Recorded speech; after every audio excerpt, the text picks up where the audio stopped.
This is a Friday, and guys, just so you know, don't forget, right, guys, that you can subscribe to our podcast with the ability to get ad-free and bonus episodes, which has been really fun so far. You just, right when you go to our podcast, you can just subscribe. We also have an offer where it is the first...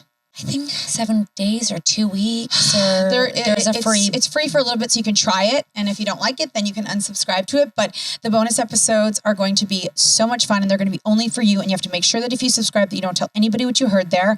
But this is the Friday podcast and it has always been a segment that we love to incorporate into our live show because we always said that like young people and people that are dating, they're always talking about their sex lives. And it's like the people in relationships were the forgotten souls of sex. And nobody really knows.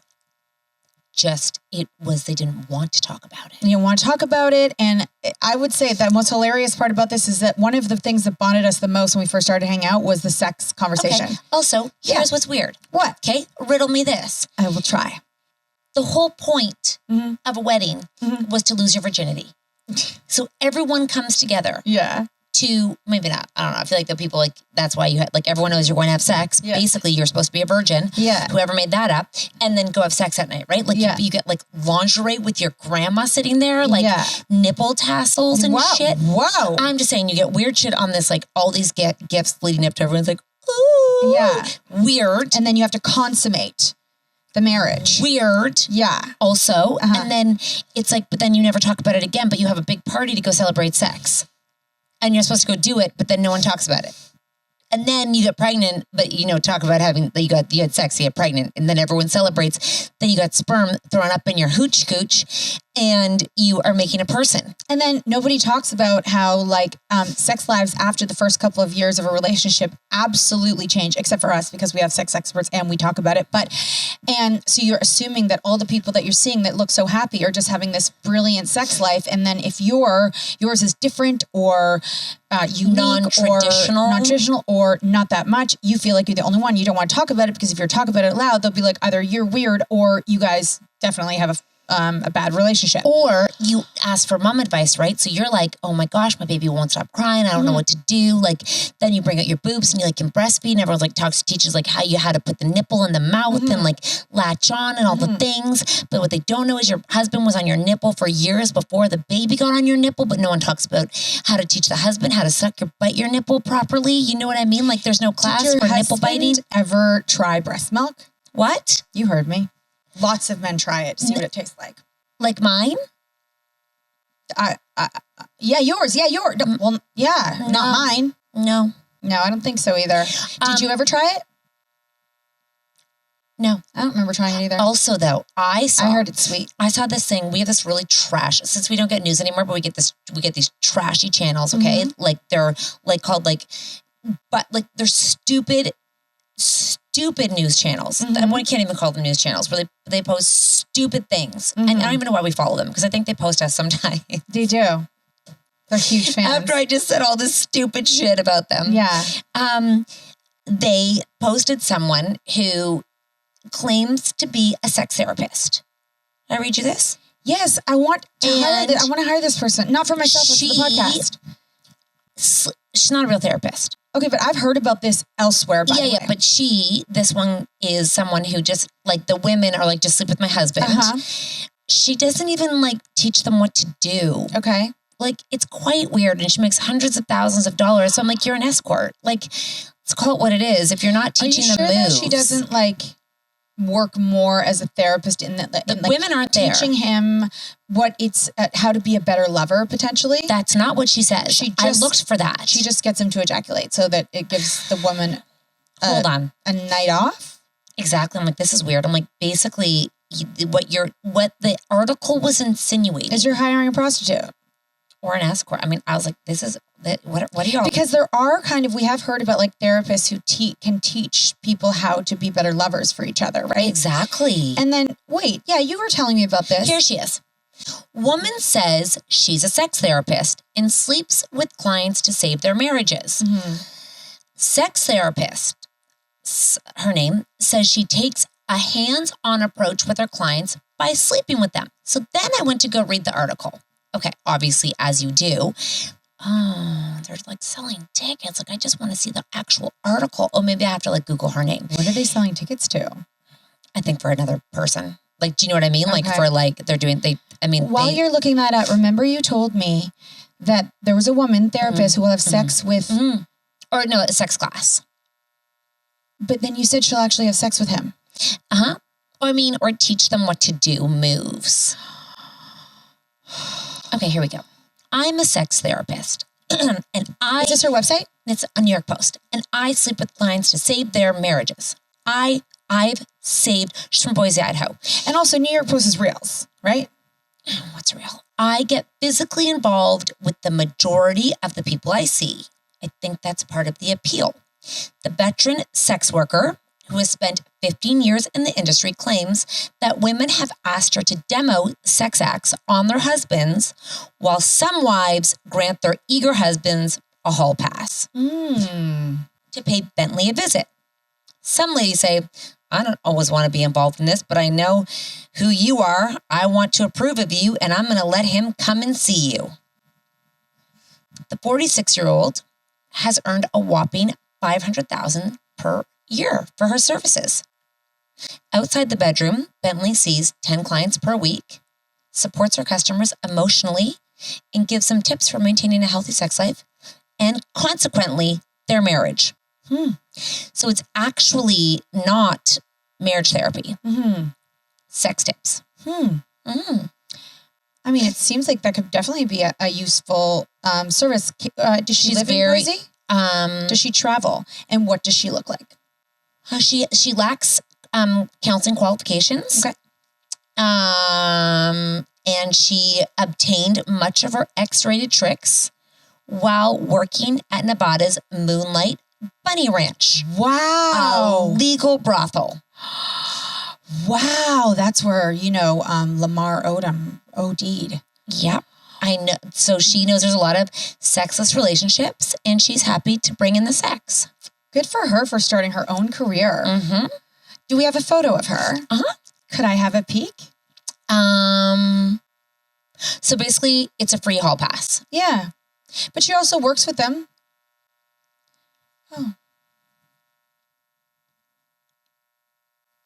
Oh, well. I mean, no judgment here. Praise her. Yeah, she made a company. That's good for her. And you know what? It's if people are hiring her, then wow. I bet she's really good at it. I guess what's interesting is it's not a therapist. Right. But she's normalized exactly what a lot of women talk about. Can someone just sleep with my husband? Yeah. And there's a lot of people who aren't therapists who give advice on things. I don't think she's giving advice. I think she said she's supporting them emotionally. Yeah. She meets with them, talks with them. Yeah, and then has sex with them. But no, outside the bedroom, she meets with 10 clients a week outside the bedroom. Right. Talking to them and helping them out. She's like a coach. She's like a sex coach. That's actually a genius job. I know. I mean, if you really like having and if you're sex. really good at it and you want to launch your client. Yes. Like you want to launch them back into the bedroom. Know. Yeah. But it's interesting. So anyways, point being is that she's a sex coach and I guess she's normalized having someone else take care of your partner's needs. I know. I just wonder like how often you can get her and how much she costs. Oh, for rich people. Well, I'm like one hall pass, but if he has one hall pass, doesn't he get hungry for another hall pass? And then when does he get another pass? Does it work like that? Is it like does he get it once a year? Is it on the 10th anniversary? And if he has it once, then does he start to be like, well, I mean, I've already had sex with one, so I could probably go hook up with another. There are real sex therapists though that will teach you how to have sex. Yeah. And, my point was that when we teach like people all these things and then you have an adult relationship, but no one teaches you sex. No one's taught you. So you just you do all these things and then you have all these life moments and sex is such a big part of it, but no one talks about it. But you go and celebrate someone getting pregnant and you're like, how did you get pregnant? Like how? Like you get married for sex. I mean, like, no, like, did you have a doggy style? Did you like do it like 69? That's like, you know, like you never know. Like, that's when I love when you come across someone who's just like so open about things. I actually don't want to know for most people. It's a breath of fresh air, you know? Right. Like when someone's like, when people just make those comments like, well, I had to lay there with my knees up and my pelvis up for 10 minutes to try and get pregnant, or I wanted to have a boy, so I heard that you should do a doggy style. Like I love when people just say things like that. You love to, because you're thinking about sleeping with everyone's husband. No, I just think it's so nice, like when people are just like casual about that stuff, you know, because everyone's like, oh my God, I can't believe she said that. But it's like, yes, that's helpful. Right. Helpful, why? Just because, you know, well, it's just like it should be an open conversation, like everything about like motherhood and being in a relationship. So should sex be, but it's the one thing that like, you don't know much about people's sex lives, but you know all about their like parenting style. To be honest, with them. Like you would like to know more about people's sex lives. Well, I just think it would be nice if it could be a more open conversation. Hence the reason why we have this podcast. Hence the reason, one of the ways that you and I got closer was when I told you about mine, is that it is such a big part of life, but it's such a taboo subject. Well, you know? Yeah, and you know, because I think there's judgment in it. Mm-hmm, for sure. Like, because if you're telling me something, I'm like, huh. Yeah. Like, I can see you naked. Oh, I didn't think that. And then I'm like thinking like, Well, I meant sort of like if someone's like, you know, when someone said to me, what did she say? Like, we haven't had sex in like 2 years or something. Before she said that, I would have thought they had like a regular relationship that I would expect, you know, you do it like whenever. But like knowing that, I'm like, oh, and I'm so glad she said it out loud, because good for her for getting it off her chest. She might not be able to tell everybody, but like, there are people in sexless marriages who don't necessarily want to be, and they need people to talk to. Okay. Sexless marriages. Why? Like, I know why I would have one. I know. Like, and I'm sure I wouldn't want one if I had one. That is so true. I just know that, like, for the feeling of, like, bed is so cozy at night. Bed is so cozy at nighttime. I always find that when we talk to sex experts about this, they're always like, if that's okay with both of you, then that's the way it is. But I just can't help but think that if you're in a sexless marriage, that both of you don't feel that way. It's just that one is afraid to say something. They don't want to stir the pot. They don't want to get in such a situation that you end up like having to talk about divorce or all of this. I think it's just like they're scared to talk about it. But if I can't imagine two people who really just do not want to have a physical relationship. What about a stalemate? What if you both are like, that you too. Make a move, you make a move. Yeah, that too. You make a move. No, you make a move. Yeah. You make a move. Yeah. Like that too. I feel like there's always something behind it. Unless there's like a medical problem, I can't imagine a man and a woman in a relationship that everyone's okay with just nothing, with no physical. You know, I knew someone once who was so horny. It was a female, and she had a baby, and then like, basically like within a week would show up like in raunchy lingerie. I don't know why it's called raunchy, but let's just call it like, in front of her partner. Like would answer the door in like raunchy underwear. Like lingerie. You?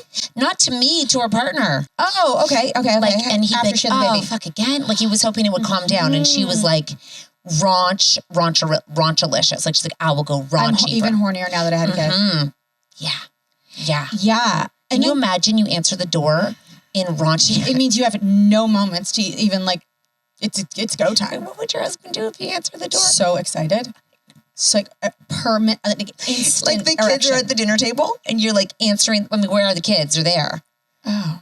I know. Well, I guess that wouldn't happen. I'm sure I don't know. But then she had a baby, but the baby didn't know that raunchy was, it's kind of like a dog. Yeah, babies can't see. But also like... Babies can see, Natalie. I also wonder that, you know, have you ever come across someone who's like raves about their sex life and how horny they are and all that? And then that also makes me question, like... Is it real? Number one, does that really happen like that? But number two, you know, there definitely are people who... Like, you know, let's speak from a woman's perspective. Oh, let's speak from a woman's perspective. Because we are women that want to have sex regularly because they want to, number one, test to see that they're still wanted. But also that if they don't have a regular sex relationship, that they don't feel connected. I mean, that's like a lot of men too. I feel like it's less women, but there are women that we know that are like that. It's not me. I can feel connected by just literally sitting across from you on the couch. Living under the same roof, we are connected enough. We're still here. Dude. We're still here. You know? Preach to the choir, babe. Like, you know, we should just, no one's walked out the door. Preach to the choir, babe. Preach to the choir, babe. Yeah, no, to be honestly, I get that. But here's a submission. And these submissions, by the way, they inspire all the time, or they at least pique interest. They pique interest for you? Always. Well, this one's an interesting one.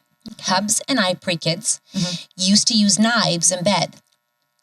Not kitchen knives, like these mad little Japanese throwing knives. No drawing of blood or extreme stuff, just a little titillation. Japanese knives. I'm going to have to Google that. What do Japanese knives look like? Butter knives, I'm assuming? No. Cheese knives? No. You don't think? I think like really sharp, like tiny little, like the ones that you... Japanese. Tiny, like, oh, I'm thinking of like, cheese knives. No, I'm thinking of daggered, sharp, small little knives. Oh, shit. Well, oh, God, because a butter knife ain't going to do nothing to your tantalizing boobs. And is it his nipples too? Oh my gosh, that is so dangerous. Tiny Japanese. Tiny. I thank you for sharing that. I did not even know that knives on nipples were a thing. Have you ever heard of that? Tiny. Catherine, have you heard of knives on nipples? No, but I've heard of nipple clamps. I know, but tiny Japanese knives on nipples. Is this like a regular thing, or is this like a this was before kids? Me? I didn't make that up. Not you, I mean them. I mean, I'm fine if you made it up. And like, where do they get these knives from? Give me a visual. I'm looking. Are they Japanese? I'm trying to find Japanese knives. They all look very aggressive. Yeah, that's what I thought. Maybe for nipple play. But she said not like kitchen knives, so I'm confused there. Yeah, because they're not like they're like almost like mini little like. Are you making this up? No, but I can only imagine. Like pocket knives. More like a pocket knife. Swiss Army knife, but Japanese Army knife. But like, yeah, so cooler because it's Japanese. So it's got like a little handle and it's got like some pokes. Okay, riddle me this. Dangerous. Help me with this. Okay, so who brings a knife in first? Dude. Who? Exactly. Okay, and then who opens it first? Yeah, and whose nipples get touched with it? And then are you slicing, dicing? Oh, there's no blood, so it's just gentle scraping. No. So you're scraping gently. Or poking, but not... That you'd have to be so careful to poke with a knife. Yeah. And I'm sure and not get greedy or aroused or like not get, like some people get like golfers. Oh. It's called adrenaline. Yeah. They overshoot. I watched this thing called the swing. I don't know golf, but the adrenaline, they can shoot farther. Yes. Well, during TJ's golf lessons, his golf teacher said he's got a good swing, but he's got one speed and it's hard. Ooh, you're going to have... Oh, dear. Okay. We'll have to teach TJ with a jackhammer. Not everybody likes it all the way hard all the time. And the other thing about these knives is that, doesn't she watch Dateline? Like, at any moment, what if something comes over him and then he just... I think she has a knife, too. I think, like these... I've never heard these that. mad little Japanese throwing knives. Yeah, these ones. You go like this. Oh, They're almost like... Yeah. Like a clover. What? Like a clover, like you could, if you were fast enough, you could rip someone's face off. Oh, one of those. Like a boomerang. Oh, I know what you mean now. Yes, I think that's exactly what they're like. Okay. And do you think there's a place for 3 fingers and there's blades on each and they just... Dude, well, thank you for sharing that. So much for I need a sharing visual. that. I mean, I know nipple. And the other thing that's exciting about that is that you did that before kids. It might be something to look forward to when the kids move out, to go back to an old hobby. Yep. Because it's not safe to have small knives around little kids because they like to play with those things. Slippery little suckers. Are you vibrating or am I?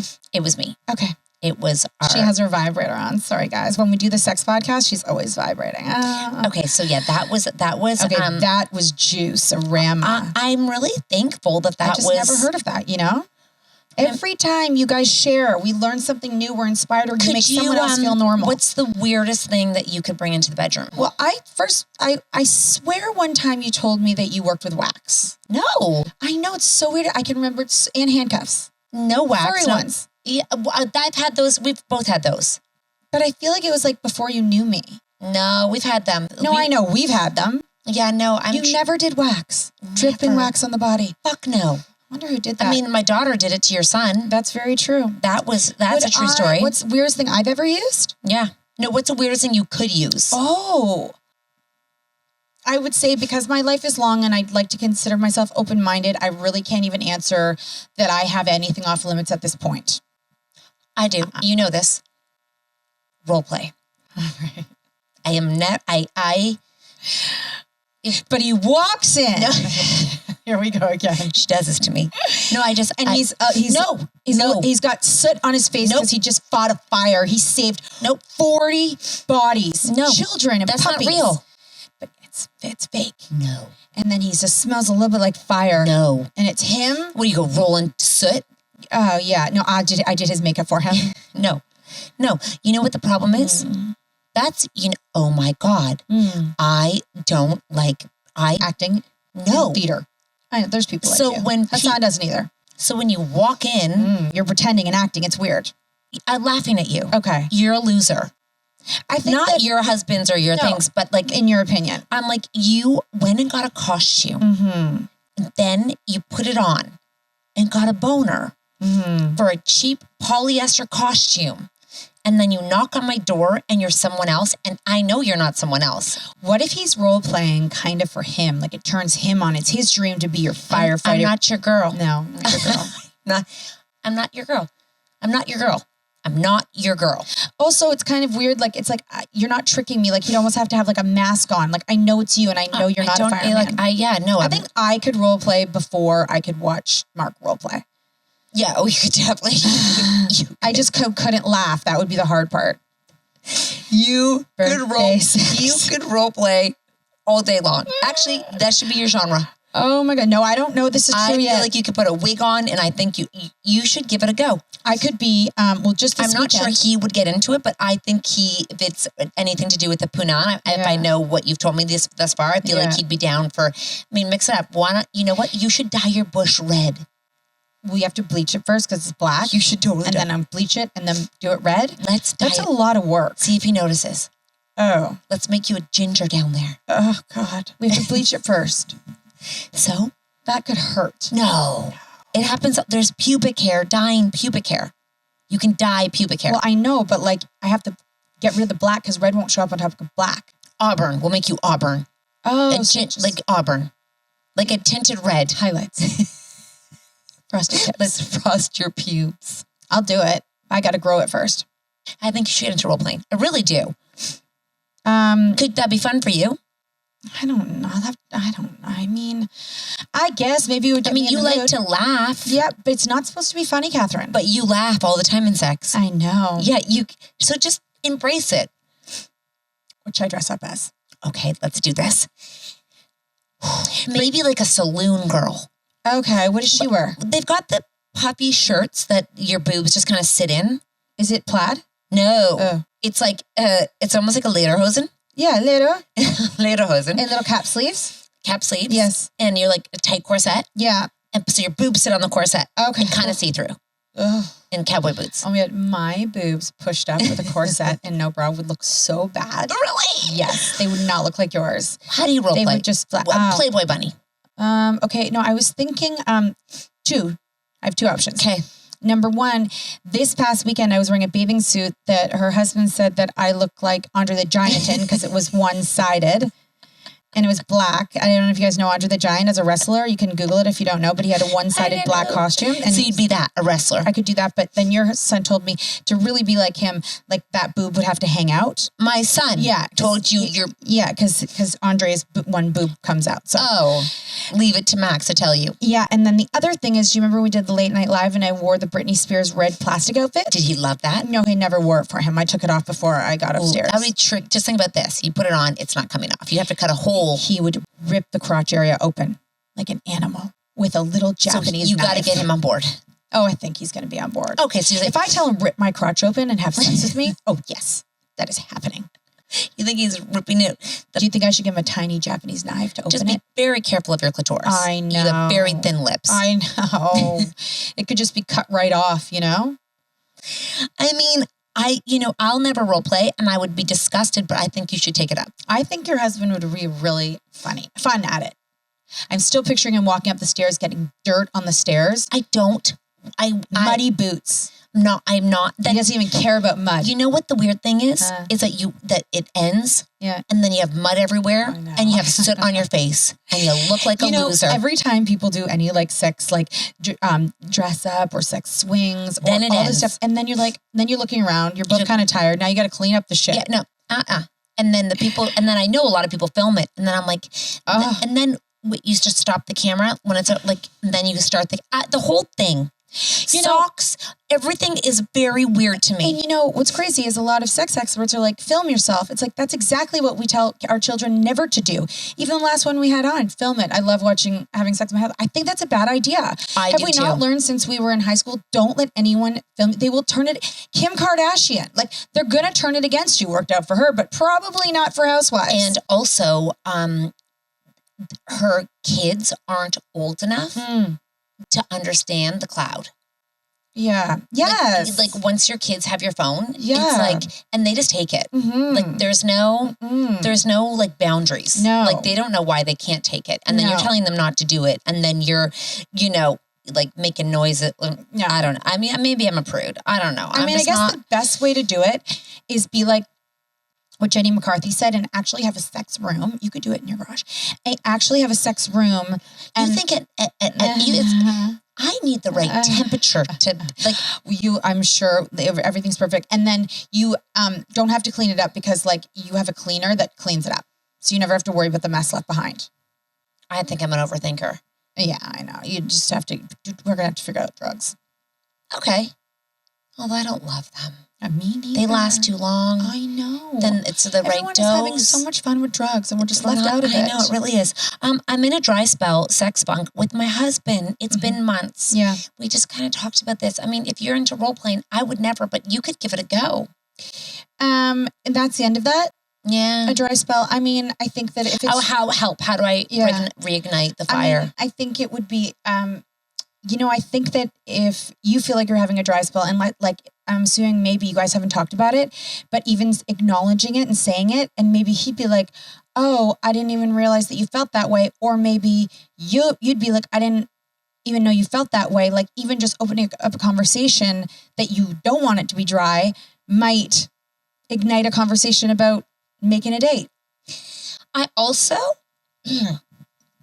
Unless you're fine with the dry spell.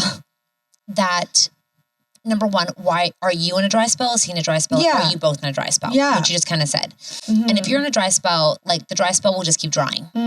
Unfortunately. It doesn't, it's kind of like working out. You're not going to wake up and feel like doing it. If you've been in the dry spell for this long, you're both kind of okay with the dry spell, okay? Neither one of you is willing at this point to make a move to change the dry spell. Unless it is you and you are aware of it and your husband thinks you don't even care and you haven't even thought about it. And he's trying to give you space. And he's trying to give you space. Yeah, exactly. So what you could say is, I'm in a dry spell. You need to fuck shit up for me and do something sexy. Like do something for me. Like I don't care what you do. Grab me on a Saturday and put me in a dirty hotel. Because you're obviously asking because you want things to change. She asked help. Yeah. Do you know what I mean? So just tell him, I'm in a dry spell. You need to fix this. Yeah. You know what? I think that would just, if he... Or just like, eat my pussy. Wow. While you're driving. Just something crazy. Yeah. Even if you don't mean it. Yeah. Or maybe send a text. Eat my pussy. If it's hard enough to talk about it, just send a random text. Or I'll eat your dick. Eat it. You said that. I thought it sounded great. I'm going to eat your dick. I'm so hungry. I'm so hungry for your sausage. But she's not. But she could say, yeah. You know what? Today. Because I feel like sometimes just breaking ice. My pussy wants to eat your dick. It's so hungry. It's throbbing as I sit here. My brain isn't. My pussy's hungry. So let's just see if we put it in there, if anyone gets any satisfaction. God. And you know what? Hot tip. Even if you're not in the mood, just get so much lube that it's like a slippery slope and just make him put it in there. Like even if there's no foreplay. Because if you've already put the lube on, you might as well do it. Right now you're just messing. Yeah, just like stick it in. Yeah. Your dick wants to go for a ride. Yeah, sometimes it's just breaking the ice. Breaking the ice. Yeah, that's all it is. Yeah, and just, get so much lube that you're like a freaking slip and slide. Yeah. Just go crazy. Yeah. And then you don't have to do much. Keep us posted. Thank you. And you're not the only one. And a lot of people. Oh God, you're not the only one. That's very normal to go through, especially been married for a long time. Yes. You know, dry spells are very easy to get in. I do think that if you're dating someone for 1 month and you're already in a dry spell, move on. Probably cut it. Yeah, I'd cut it. Right? Cut it. Yeah. Cut it. Who did that? Full House. Cut it. Cut it out. Yeah. I want my kids watch that shit. All right, y'all. Thank you for your submissions, your conversation starters. You are like, wow, so much goodness in this world that we have. Where can people go and send their submissions of sex, whether it's a question, advice, a confession? I should probably highlight the NGL link. Yeah, let's do that. So you're going to go to our Instagram, and then under the highlights, little circles, you can go on there and you can add, and it's completely anonymous, but y'all have some special little stories you want to share with us or ask us. So share with us, guys. This is our community. And you can always ask us anything, and we'll give you some sage advice, like text him, my pussy's hungry. When in doubt. This pussy's on fire. Hungry. Send him that song. My pussy's on fire. But then you should probably get some cream. Cinnamon. Cream. If it's on fire, you got an ish. Guys, keep this coming. Pussy is slippery. This pussy's soaking wet. Okay, goodbye. It's dripping through my pants.